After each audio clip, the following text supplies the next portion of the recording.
Hola, ¿cómo estás? Muchas gracias por acompañarnos en un episodio más de Café, Notas y Conversaciones. El día de hoy quiero que nos empecemos a mover de lo que es la conversación del coronavirus, del COVID-19.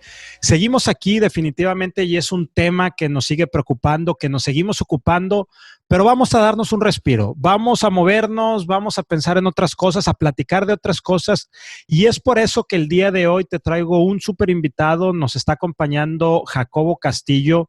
Él es historiador, es estudiante de doctorado y aparte es maestro en la Facultad de Filosofía y Letras, de Historia precisamente.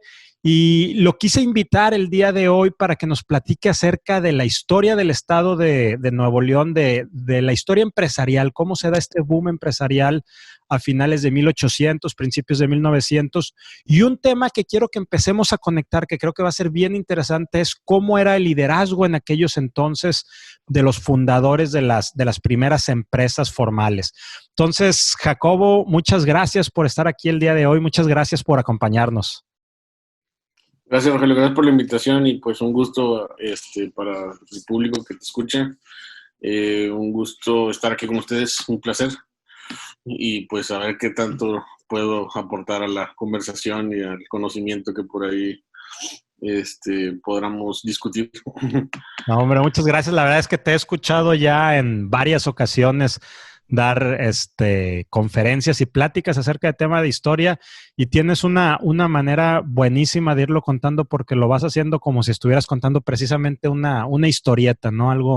Algo que se vuelve muy sencillo. Entonces, estoy seguro que lo vamos a disfrutar mucho el día de hoy. Y bueno, vámonos.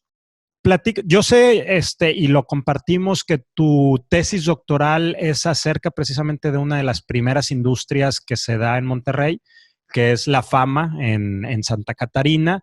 Y por esas épocas es un poco antes de la fundación de la cervecería Cuauhtémoc y de la fundidora, más o menos las épocas de la primer cervecería que existe en el estado, que es la cervecería León, de triste historia y muy breve historia, que es el antecedente de la cervecería Cuauhtémoc.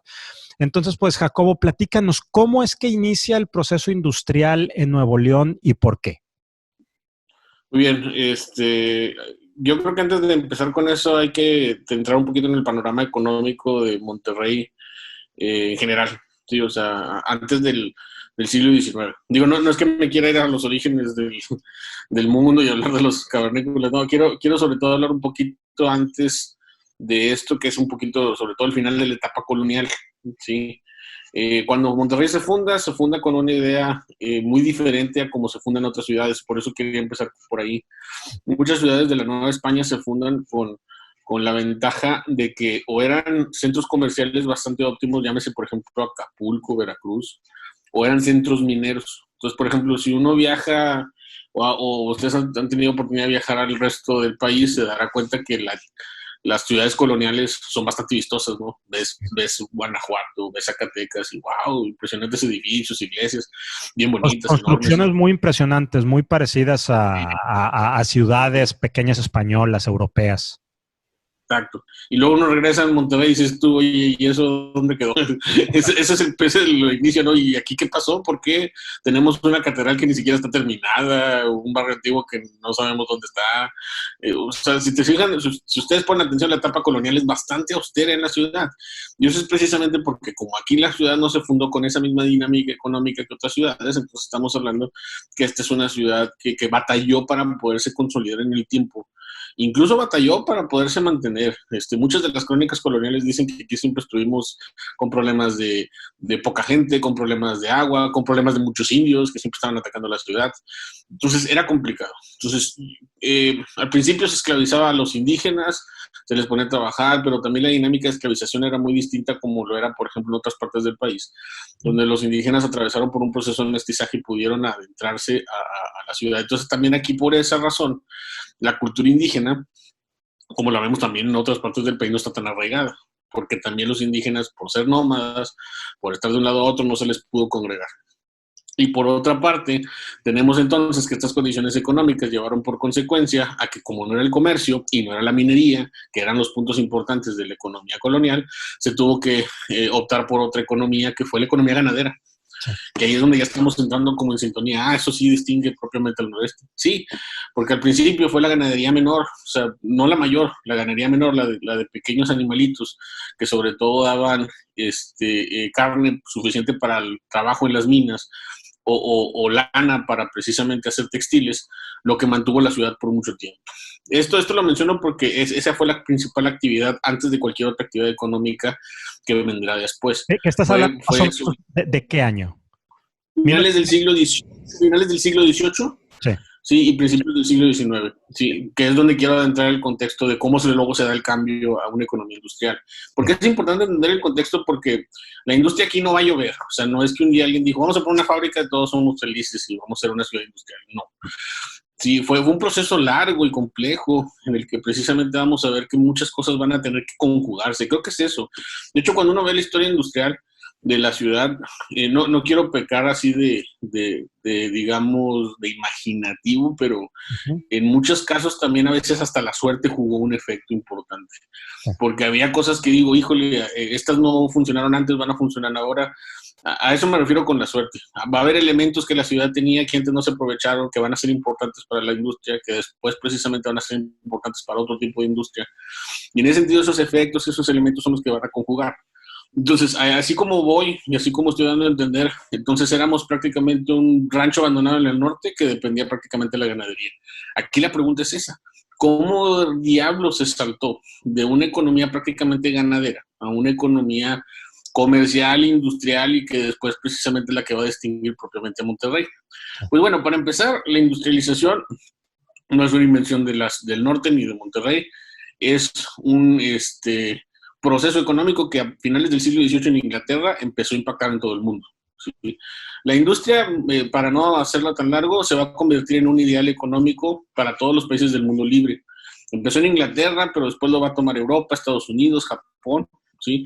La industria, o sea, la industrialización de la economía, que si podríamos resumir la industrialización de la economía es cómo hacer que los medios de producción sean más rápidos, más eficientes y más productivos. ¿Sí? Aparece en Inglaterra con las primeras máquinas textiles, ¿sí? Y ya después otros países empezaron a hacer lo mismo, no solamente en el ramo textil, sino en el de transporte, en el de producción y en el de muchas cosas. Entonces, eso de querer hacer un mundo industrial era el ideal que para ya en el siglo XIX todos los países querían tener. De hecho, eso empieza a marcar como una estandarización en el mundo, los países que estaban industrializados y los países que no. Ahí es donde de hecho empiezan esos tipos de vocabularios de países que son de primer mundo y países que no lo son. Como una forma de decir, los países que tenían mejor nivel y mejor producción económica son los que precisamente tienen la industria y aquellos que no. Entonces, a lo que voy... ¿México como país en qué momento se monta en este proceso de industrialización? Sí, qué bueno que lo mencionas. Yo creo que aquí en México va a haber una pequeña industria que va a aparecer en el siglo XIX, pero definitivamente no va a ser tan importante hasta que se consolida una industria y que tampoco va a ser realmente tan concluyente. Creo que es hasta el Porfiriato, en una primera fase. En una segunda fase, hasta los años 30 del siglo XX con Cárdenas. Y si yo podría hablar de fases, a lo mejor podríamos hablar de una fase preindustrial en el siglo XIX, que es la de, por ejemplo, a la que pertenece la Fama. Sí. Una segunda fase ya industrializada con ferrocarriles funcionales, como es la del Porfiriato, y una fase de amplia y masiva industrialización nacional, como va a ser la del cardenismo en los 30. ¿Sí? Pero entonces, en la que me estoy Monterrey quedando, sí es de los pioneros en el proceso industrial del país. Sí, Monterrey va a tener la situación de ser una ciudad atípica en un proceso de industrialización rápido en la segunda fase. Y eso es a lo que voy, porque en la primera fase, que es la del siglo XIX, la de cuando México aparece como un país independiente y que se empiezan a dar recursos para que se establezcan industrias, la verdad es que aquí la ciudad no figuraba mucho. Estaba Puebla, estaba Guadalajara, había ciudades y estados que empezaban a desarrollar industria textil y aquí apenas se estableció la Fama, que fue la primera industrialización. Con la Fama pasa algo interesante. La Fama va a ser considerada la primera fábrica de la ciudad. No había otro proceso de industrialización y de creación de producción de fábricas antes de la Fama. ¿Qué es lo interesante? Que muchos dicen, sí, es la primera fábrica, pero definitivamente no es la primera fábrica que precisamente va a lograr un proceso de industrialización exitoso. Entonces, la Fama tiene, que por ejemplo, en el caso ahorita lo mencionabas, que lo estoy estudiando precisamente por eso, porque siento que es un proceso olvidado. dentro del proceso de industrialización regional. Como que todos toman como proceso de industrialización importante el de cervecería fundidora, Sí. y no toman en cuenta el antecedente que fue el de la fama. Que es importante entenderlo porque ya desde la fama, y atendiendo la pregunta básica de lo que estás hablando sobre la clase empresarial, ya desde ahí empieza a formarse. Eso es ¿Quiénes lo son los importante. fundadores de la fama? Mira, van a ser José Calderón, va a ser... Que José Calderón es el mismo que funda la cervecería Cuauhtémoc. Sí, o sea, va a haber nombres y apellidos. Mira, por lo menos te voy a decir los apellidos, porque ahorita era un número de capitales muy amplio y de muchos socios, que sería ahorita difícil acordarme de todos, Sí. pero estaban los Mier, los Calderón, se menciona los Zambrano, se menciona a familias que en ese momento, de hecho, mi asesor me dice, porque yo les digo empresarios, dice, ¿empresarios de qué? Esta era la primera empresa. Esa fue su primera experiencia. O sea, no eran empresarios, eran comerciantes que empezaban a tener casi como que sus primeros pasos de empresarios. Es y que verdad. son familias los muchos apellidos que en ese momento pues empezaban ya a tener como que un interés en la industria. ¿Es verdad o es mito que el proceso industrial de Nuevo León, de Monterrey, en la parte textil empieza por la guerra de secesión de los Estados Unidos y el tema de llevar mercancías de manera ilegal a Estados Unidos por ese proceso de guerra interna que ellos tenían? ¿Estamos hablando ahí, es verdad, es mito o es un poco de ambos? Es un poco de ambos porque por una parte sí es la necesidad de una guerra que está bloqueando el comercio y la industria en el sur de Estados Unidos y el noreste va a aprovechar. Pero por otra parte es cierto que el camino ya estaba dado, porque como lo menciono, ya el Estado necesitaba realmente salir de esa fase en la que se encontraba casi perpetua de ser un Estado que se dedicaba a una economía muy básica como era la ganadería. Entonces, si tú, por ejemplo, yo ahorita que estoy checando los discursos del gobernador y de precisamente las personas que están involucradas en la creación de la fama, se ve en ellos una necesidad es que realmente necesitamos industrializar la ciudad, si no, esta ciudad no va a pasar a tener un rango importante. Sí, era la preocupación. ¿Qué es lo que hace que Monterrey tenga ese impulso cuando había ciudades más importantes como Saltillo, el mismo Torreón, incluso en el estado estaba Linares? ¿Qué es lo que hace que de repente digan, nos traemos todas las canicas para acá y empezamos a trabajar en Monterrey, donde lo único que había en abundancia, según entiendo, era agua, los ojos de agua y hasta ahí? Esa creo que, fíjate, es una pregunta que creo que es la que me mantiene con chamba, porque creo que es la que nos seguimos haciendo. Entonces digo, es que pues, si la respondemos, pues ya se acabó, ¿no? No, a lo que voy es que es bien interesante. De hecho, lo acabas de decir de una forma que a lo mejor yo no lo puedo haber dicho. ¿Cómo es que estando Linares, estando Saltillo y estando otras ciudades con un potencial industrial mucho más evidente, es Monterrey la que va a dar al final el salto? Porque esa es la idea, ¿sí? Sí. Así como lo pones es cierto, y es cierto. O sea, si había otras ciudades con ese potencial, porque al final es el patito feo, ¿sí?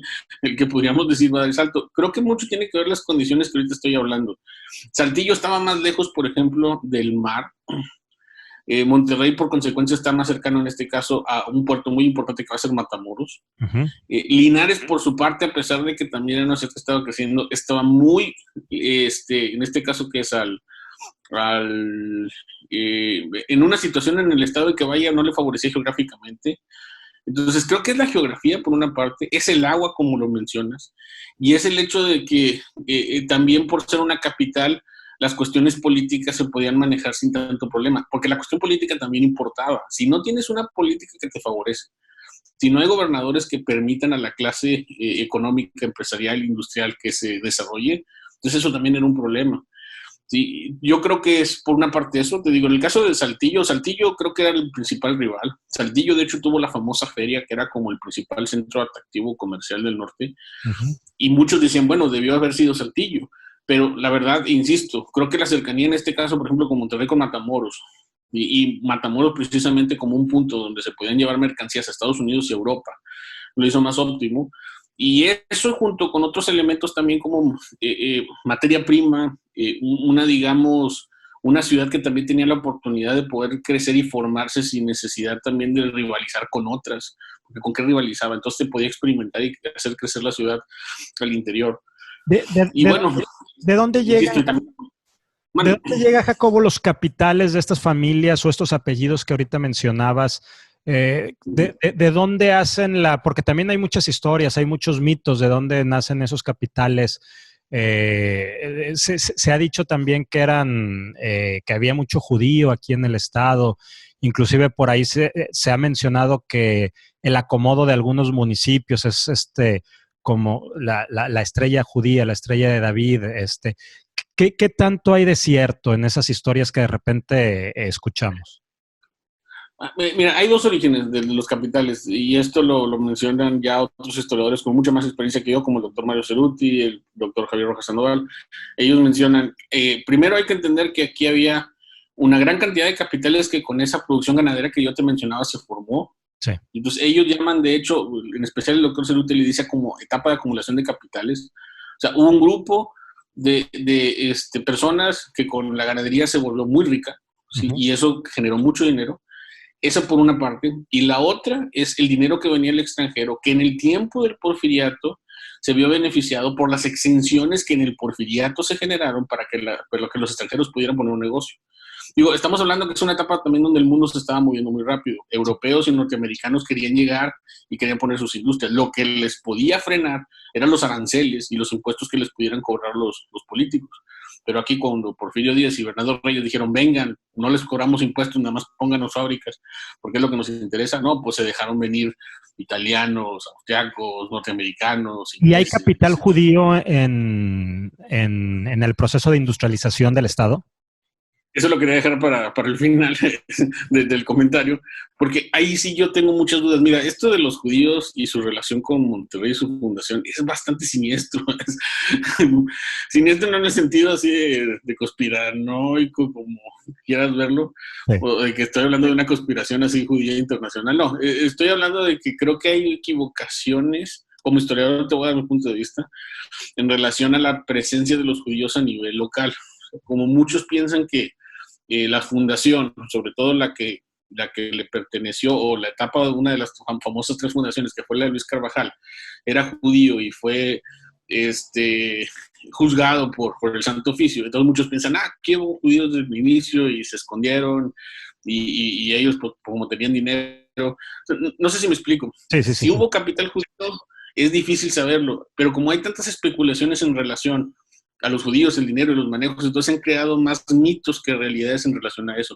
No podemos estar seguros, es a lo que voy. Y creo que un historiador sin pruebas sería bastante irresponsable que dijera que hubo capitales judíos desde la época colonial. A mí me ha tocado, por ejemplo, y cuando yo empezaba mi formación como historiador, esa era una también de mis inquietudes, y fui a la misma comunidad judía que ahorita está aquí en Vistahermosa. En ese momento estaba el rabino Moisés Kleiman, un tipo muy accesible, que me permitió entrevistarlo, y él fue claro cuando nos dijo, los judíos que estamos aquí, que estamos en el Vistahermosa y que estamos aquí en Monterrey ahorita, somos de migrantes del siglo XX, somos de ellos, decían, son ¿cómo es? Ashkenazi, que son precisamente, que a diferencia de los sefardíes, ellos vienen más bien huyendo por las políticas antisemitas que se dieron durante la Segunda Guerra Mundial. Y él, ¿por qué me decía? Porque dice, nosotros no tenemos nada que ver, sí, con los judíos de Carvajal, como muchas veces se supone. Entonces, no sé si me explico, se han creado muchos mitos. Mucho mito, mucha historia metido en ese aspecto fundacional. Hay muchos mitos. Entonces, decirte con un absoluto no también sería irresponsable, pero creo que más irresponsable sería decirte que sí, porque no hay pruebas suficientes para eso. Quienes han estudiado eso, que lo han hecho, se basan en cosas bastante, digamos, vagas, como, es que el idioma, es que los limones, es que el cabrito. No son pruebas suficientes como para determinar la presencia judía en el Estado. No sé si me explico. Sí, claro. Vamos a movernos algunos años, algunas décadas hacia adelante. Se funda la cervecería el señor José A. Calderón, que fallece muy joven. Gran parte del capital lo hereda su esposa, hermana mayor del señor José A. Muguerza. Y posteriormente también uno de los socios era el señor Isaac Garza, que se queda con el capital o adquiere el capital que tenía la familia Muguerza en aquellos entonces. Y luego empieza ese gran boom que conocemos de la cervecería, y viene don Eugenio, toda una institución en el estado. Y tú también has estado trabajando mucho en el estudio de la vida de don Eugenio Garzazada. Platícanos un poco, Jacobo, ¿cómo era el liderazgo de don Eugenio? Ok, antes de eso, porque ahorita me acordé de algo que quiero hacer como una fe de ratas. Mencioné ahorita Calderón, no, los que estuvieron presentes en la Fundación de la Fama fueron Mariano Hernández, y Calderón fue el que estuvo propiamente ya en lo que fue la cervecería. Esto nada más como una fe de ratas pequeña, sobre todo para que no mal informarte, digo, porque además es una situación complicada. Fueron muchas familias que en ese momento se empezaron a formar, y algunas tienen una relación con las familias consecuentes, que eso también hay que guardar las proporciones debidas. Bueno, Sí. y entrando precisamente a lo que mencionas, de ya la formación de estos empresarios que son los que se van a convertir en el, digamos, en el rostro de la economía de Monterrey, creo que muchos, ¿sabes qué va a tener que ver? La revolución. De hecho, así adelantando las cosas a como no hemos ido, bueno, hablamos del siglo XIX, hablamos del porfiriato, Sí. hablamos de la revolución. La revolución va a tener un factor importante en que estas personas ahora sean los líderes. ¿Por qué? Porque la revolución va a generar un vacío de poder muy evidente en la ciudad. Cuando llegan los villistas y llegan los carrancistas, ¿sí? La política local estaba, como en el resto del país, hecha añicos. Hay un historiador que es Óscar Flores, que es el que más ha estudiado la revolución. Él dice que en esos años, en ausencia de una política que pudiera defender la ciudad, se forma un grupo que es la Comuna Empresarial. No sé si han escuchado o has escuchado hablar de eso. La Comuna Empresarial fue como que estos empresarios que dijeron, bueno, si no hay gobierno y si nadie se está haciendo cargo de la ciudad, que lo tomen los empresarios. ¿Sí? Que los empresarios, digamos, la ciudad transforma una política. Muchos mencionan que en ese grupo de empresarios, que fueron precisamente los empresarios que no huyeron cuando la revolución se dio, porque eso es un punto importante, ¿no? Muchos empresarios apenas vieron la revolución, mandaron a sus hijos a Estados Unidos, o ellos mismos se fueron, dijeron, de aquí me voy porque la situación está complicada. Como ahorita te lo decía, muchos extranjeros vinieron, y muchos extranjeros se van a ir cuando la revolución venga. No. Mucho de lo que precisamente se presume con la vida de don Eugenio, y en este caso la familia Garza Sada, es que ellos fueron de los que dijeron, no nos vamos, aquí nos quedamos, tenemos que afrontar la situación como está. Y él, siendo un joven que venía de estudiar de Estados Unidos, fue así como que, bueno, alguien te tiene que hacer cargo en medio del caos político de cómo está la situación. Estamos hablando que la revolución indefinidamente también duró más de una década, ¿sí? Sí. Si no es que 2 o 3, en el sentido también de cómo veamos la revolución. Y en ese punto, precisamente, de las cosas, entonces se necesitaba gente que pudiera establecerse, y Eugenio Garza Sada, junto con los empresarios, sobre todo de la cervecería y empresas secundarias que se formaron, dijeron, pues, tenemos estas opciones, o nos vamos, nos llevamos nuestro capital, o nos quedamos y defendemos y formamos la ciudad. Entonces creo que eso es lo interesante, ¿no? De ese grupo, que ellos, en el momento de más inestabilidad política, fueron los que decidieron quedarse, fueron los que decidieron tomar las riendas de la ciudad, y de ahí, por eso también estamos hablando que fueron empresarios con un sentido mucho más social. Digo, si algo se le critica mucho al capitalismo, sobre todo industrial, es eso, que muchas veces se dice muy inhumano, muy abnegado a las causas sociales, y una de las cosas que distinguió a estos personajes es que pues quisieron defender su patrimonio y a las personas que trabajaban aquí, ¿no? Ya, por ejemplo, una de las cosas que precisamente va a mostrar Eugenio Garza Sada a lo largo de su vida, que hago el comercial, y comercial sobre todo para si quieren tener más información, está el Centro Eugenio Garza Sada, que se dedica propiamente al estudio de vida y obra de don Eugenio. Tú eres miembro del archivo. centro, ¿verdad? Soy colaborador, más que miembro, soy colaborador. Ellos me invitan a colaborar continuamente. Quien es el encargado propiamente es el historiador César Salinas, y él me invita constantemente a colaborar ahí con ellos.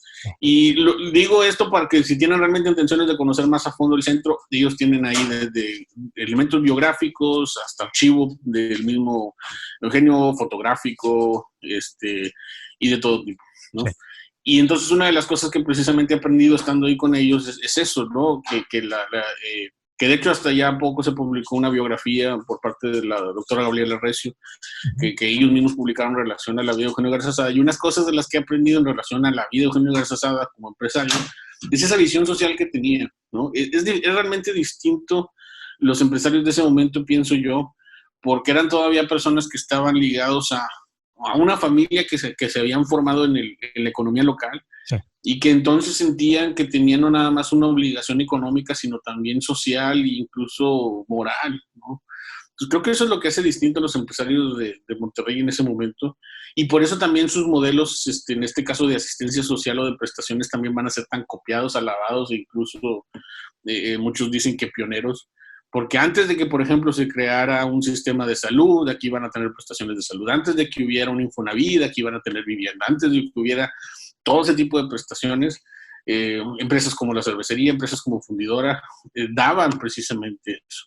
Entonces, yo creo que ahí es donde está sobre todo la parte pionera del Grupo Empresarial Regiomontano, que más allá del éxito económico que tuvieron y de los problemas también consecuentes en materia, por ejemplo, política, insisto, la revolución realmente va a ser algo que va a espantar a muchos. Decidieron quedarse, decidieron mantenerse, decidieron fortalecer sus empresas y decidieron que en tiempos en que ni siquiera había sindicatos y algo estable para la situación laboral de sus obreros, ellos darles prioridad, educación, salud, vivienda, que insisto, antes de que siquiera fuera parte de la ley, sí, ellos ya planeaban eso, claro, inspirados por modelos empresariales europeos y norteamericanos, como muchas veces se dice, pero al fin y al cabo también en momentos en que una de las cosas que siempre distinguió al porfiriato, y siempre por eso también lo menciono, la revolución no fue gratuita, fue la falta de asistencia social. Digo, estamos hablando de las tiendas de raya, la explotación laboral, las huelgas, esas cosas, si te fijas, dentro de lo que cabe van a estar bastante ausentes en la ciudad y en gran parte precisamente es por la visión empresarial con ese carácter social que van a tener los empresarios. ¿Qué le falta al liderazgo empresarial de hoy en día? ¿Qué características es lo que no tienen que se tenía en aquel entonces, que tenía don Eugenio? Ahorita estamos en una situación crítica. Obviamente no es una guerra, ni mucho menos, pero también es una situación muy crítica para el empresariado, entre una situación económica compleja y adversa a nivel mundial, pero aparte también la contingencia sanitaria. Muchas empresas están cerrando. Existen críticas de que hay empresas que no están cuidando a sus trabajadores, que lo que se están centralizando, lo que están buscando es guardar el capital, básicamente, seguir generando esa ganancia, y que hay un desapego hacia sus colaboradores.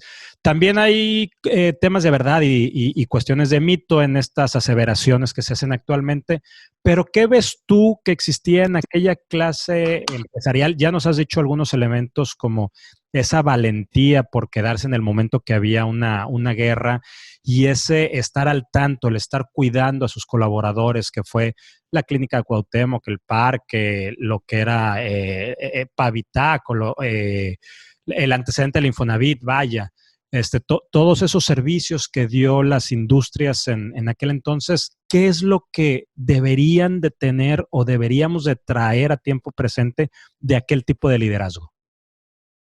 Sí, a lo mejor la respuesta puede ser muy sencilla porque uno puede decir, bueno, precisamente lo que no había debería existir ahorita. Pero Sí. creo que también hay condiciones para que las cosas han cambiado. A lo mejor sería también, no me quiero poner en el discurso, por ejemplo, tan ambiguo como ahorita que se ha puesto de que hay un grupo que es malo y un grupo que es bueno. Creo que esto es más complejo que eso. Sí, tachar a unos bueno, creo que vale la pena decirlo, empresario rico contra pobre bueno. No vale la pena meterse ahí. Más bien lo que ocurre también es que estamos ante una dinámica económica donde el famoso subempleo ha hecho que mucha gente pierda pues el empleo. El empleo como lo conocemos ha estado cambiando. Sí. Y entonces mucho también de lo que ha pasado, insisto, más allá de que son los empresarios los que no han sabido promoverlo, es que también son las nuevas condiciones en las que existen. ¿Qué tendría que cambiar? Yo creo que eso, que cada vez empezamos a tener una economía donde quienes tienen el control de la misma, pocos intereses tienen sobre quienes están relacionados con ellos. Entonces, por ejemplo, lo que ahorita mencionaba, lo que hizo a este grupo casi heroico de empresarios, como algunos mencionan, fue pues precisamente que se sentían arraigados a la ciudad, a la familia y a sus empleados. Una de las cosas que se menciona mucho Juan Garza es que conocía a todos sus empleados, platicaba con ellos. La creación del TEC fue precisamente algo que él oía porque dice, más que darles trabajo hay que darles educación.